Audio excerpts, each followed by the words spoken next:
Ada hal yang lebih diutamakan, siapkah teman-teman dengan monetisasi? Pada waktu sebelum monetisasi, tenaganya diporsir. Tidak ada yang mengarahkan, itu yang asik rasakan. Jadi ketika sudah dimonetisasi, lelah. Dikira monetisasi itu adalah langsung gajian. Ini tidak sama sekali. Assalamualaikum warahmatullahi wabarakatuh. Berjumpa kembali dengan Kang Asik di channelnya Sahabat YouTuber Pemula. Insya Allah bersama Kang Asik kita asikin saja. Hari ini Kang Asik akan membahas tentang perbedaan sebelum monetisasi dan sudah monetisasi. Apakah keuntungannya membahas tentang judul ini? Kang Asik akan membahas judul ini. Keuntungannya adalah, pertama, manakala teman-teman sangat berambisius mengejar monetisasi. Apakah itu salah Kang Asik? Tidak salah sih. Hanya saja kalau komposisinya berlebihan untuk ke arah sana, yang Kang Asik sudah alami itu juga ya kurang baik. Karena begitu kita ingin segera cepat monetisasi, biasanya teman-teman termasuk Kang Asik juga dulu selalu scroll bagaimana mencari upaya, dan upaya itu ternyata ada beberapa. Yang paling parah itu adalah manakala teman-teman mencari subscribe dengan cara membeli, dan ini untungnya kalau pada waktu membeli ya tidak tertipu. Karena ternyata banyak oknum juga kalau di mana-mana itu ada, termasuk di dalam dunia YouTuber. Nah itu teman-teman hati-hati kalau membeli yang namanya subscriber. Yang kedua, ketika kita ingin cepat-cepat monetisasi, itu kemudian subscribernya adalah dengan membuat akun palsu, kemudian nonton sendiri. Ya, kedua-duanya itu baik membeli subscriber ataupun nonton sendiri, untungnya alhamdulillahnya kalau tidak tertangkap oleh satpam YouTube. Kalau tertangkap oleh satpam YouTube ini berabe. Nah itu biasanya kebiasaan-kebiasaan yang sering dilakukan sebelum kita monetisasi. Walaupun memang subscriber itu butuh, adalah kita harus yang alami. Karena yang alami itu nanti setelah monetisasi efeknya sangat baik sekali. Itu ya yang subscriber. Kemudian jam tayangnya, ini untuk jam tayang juga ya mirip-mirip. Karena antara subscriber dan jam tayang itu berdekatan sekali fungsi dan cara mencarinya. Untuk jam tayang biasanya juga ingin cepat ya ada juga yang membeli ya seperti subscribe ya. Dan ini tentu Kang Asik kepada teman-teman mengingatkan, hati-hati. Kang Asik tidak melarang apalagi menyuruh, tidaklah. Karena tetap baik subscriber ataupun jam tayang, yang bagus itu adalah yang alami, yang sesuai dengan pedoman komunitas YouTube. Dulu juga Kang Asik nggak suka mendengar pedoman komunitas YouTube, selalu dibicarakan, dan ini rasanya bosan sekali. Ternyata setelah monetisasi, bahwa tidak semata-mata YouTube menciptakan aturan itu kalau tidak ada maknanya.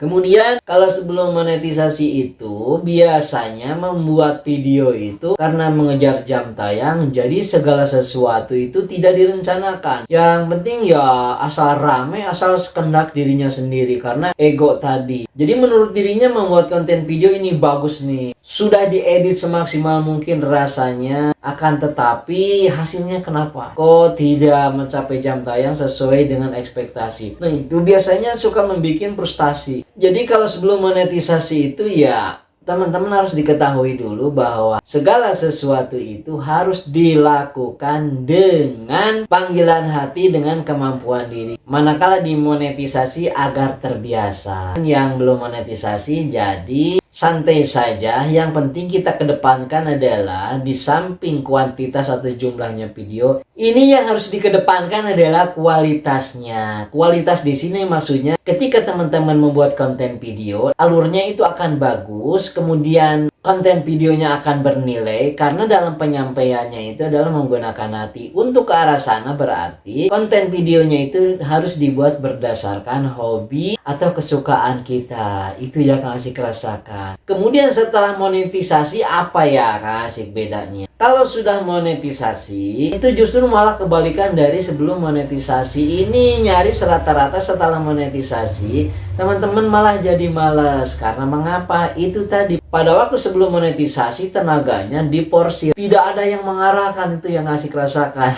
Jadi ketika sudah dimonetisasi lelah. Dikira monetisasi itu adalah langsung gajian. Ini tidak sama sekali. Balik lagi ya kita ke masalah subscriber dan jam tayang. Karena urusannya baik sebelum monetisasi dan sesudah monetisasi adalah pasti selalu berbicara subscriber dan jam tayang. Hanya perbedaannya ketika setelah monetisasi, subscriber itu tidak terlalu akan dikejar oleh siapapun. Biasanya subscriber ini jadi bukan lagi buruan, malah jadi beralih statusnya menjadi gengsi.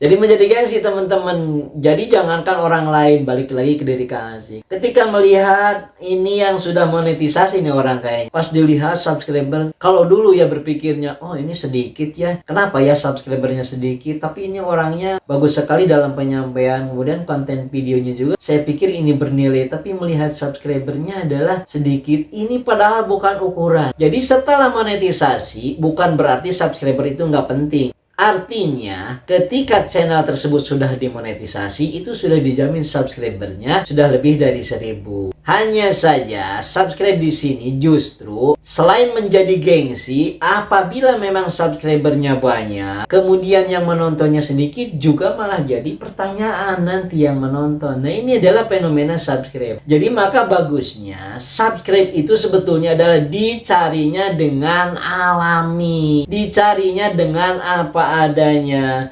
dicarinya dengan mengandalkan kualitas daripada konten video, dicarinya dengan kepuasan konten video kepada penonton kita. Itu subscribe yang alami dan itu akan paten dan mereka akan menjadi penonton yang kembali lagi garis miring penonton unik. Kan seperti itu lebih bagus. Daripada begini teman-teman, subscribernya sudah banyak sekali tetapi yang menontonnya sedikit, ini sebetulnya agak-agak bingung juga ya kalau Kang Asik analisa. Karena apa? Menurut pengalaman Kang Asik, jadi yang menonton itu adalah 5-10% dari jumlah subscriber. Itu sudah sangat bagus pada saat ini ya. Jadi teman-teman tinggal mengalihkan saja. Kalau misalnya jumlah subscriber seperti Kang Asik nih ya, kurang lebih 4000 lah ya, itu 10%-nya saja sudah 400. Harusnya ketika konten video Kang Asik disampaikan kepada teman-teman itu minimal yang menontonnya antara 200 sampai 400, itu ya lumayan. Teman-teman bisa lihat sendiri. Jadi viewer Kang Asik kadang-kadang ada yang di bawah 50 ya, banyak malah.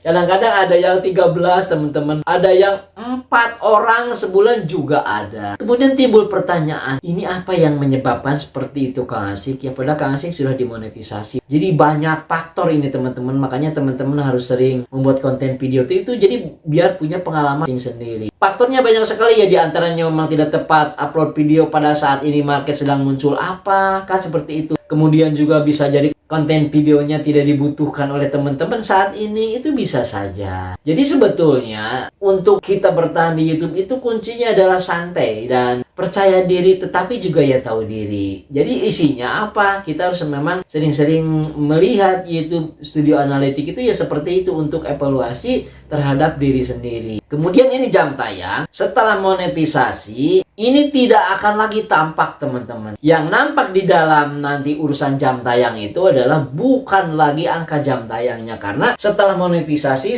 jumlah subscriber dan jam tayang tidak akan ditampilkan lagi pada YouTube Studio Analytics di menu penghasilan, tidak ada. Jadi yang ada itu hanya memang yang dibutuhkan adalah kualitas daripada konten video itu sendiri. Untuk apa tujuannya? Ya untuk mendatangkan pengunjung. Ketika pengunjung datang kepada konten video kita, kemudian teman-teman menontonnya dalam waktu yang lama, berlama-lama menonton konten video kita, dengan sendirinya maka iklan itu akan datang ke konten video kita. Nah, itu yang menghasilkan uang setelah monetisasi. Dan iklan yang datang itu pun ya tergantung konten video yang kita suguhkan, apakah berkualitas atau tidak. Salah satu ciri berkualitasnya adalah banyak yang menonton, begitu logikanya. Dan banyak yang menonton maka iklan sering ditampilkan, uang terus dan terus akan masuk. Itu adalah secara singkat perbedaan sebelum dan sesudah monetisasi. Hanya kuncinya secara kesimpulan adalah bahwa buatlah memang konten video itu adalah yang berkualitas yang dibutuhkan oleh penonton kita. Dan urusan subscribe dan jam tayang pun itu adalah semuanya tergantung pada konten video kita. Jadi itu teman-teman, sehingga kepada teman-teman yang belum monetisasi, mengingatkan jangan terlalu ambisius. Kalau ambisi sih boleh, karena nanti apa? Setelah monetisasi keburu capek. Jadi tingkatkanlah kualitas konten video teman-teman. Nanti dengan sendirinya baik subscribe atau per jam tayang akan datang dengan sendirinya mengunjungi konten video teman-teman. Jangan terlalu memaksakan untuk segera monetisasi. Karena apa? Di samping kita bahagia setelah monetisasi, ada hal yang lebih diutamakan. Siapkah teman-teman dengan monetisasi? Jumpa lagi di konten video berikutnya. Wassalamualaikum warahmatullahi wabarakatuh. Jos.